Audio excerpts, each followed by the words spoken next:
Sumainyo ang Panginoon. At sumayin. Ang mabuting balita ng Panginoon ayon kay San Juan. Papuri sa iyo, Panginoon.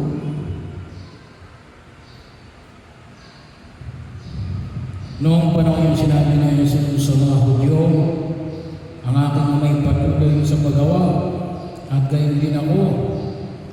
Lalong pinagsikapan ng mga Hudyo na patayin siya sapagkat nilabag na niya ang batas tungkol sa araw ng pamamahinga, ay sinasabi pa niya ang Diyos ay kanyang Ama at sa gayoy ipinapantay ang sarili sa Diyos.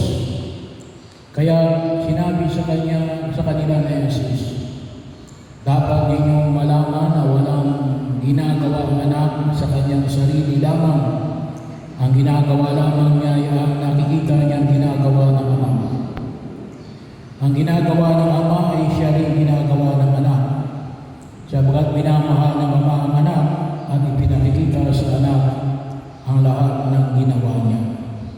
At higit pa sa mga ito, ang mga gawaing ipinapakita sa kanya ng Ama at manggigilala sa kanya kung paano binubuhay ng Ama ang mga patay, gayon naman bubuhay ng anak ang sino mang nais niyang buhayin.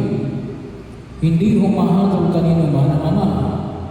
Ibinibigay niya sa anak ang buong kapangyarihang umatol upang parangalan ng lahat ang anak tulad ng kanilang pagpaparangalan sa Ama. Ang hindi nagpaparangalan sa anak ay hindi nagpaparangalan sa Ama na nagsugo sa kanya. Sinasabi ko sa inyo, ang nakikinig sa aking salita at nananalig sa nagsugo sa akin na may buhay na walang hanggan. Hindi na siya hatulan, kundi inilipat na sa buhay mula sa kamatayan. Tandaan ninyo, darating ang panahon, ngayon na nga, na marinig ng mga patay ang tinig ng anak ng Diyos at ang makikinig sa Kanya ay mabubuhay. Ang Ama ang may kapangyarihang magbigay buhay at ang anak ay binibigyan ng kapangyarihang magbigay buhay. Binigyan din siya ng kapangyarihang umatol sapagkat siya ang anak ng tao.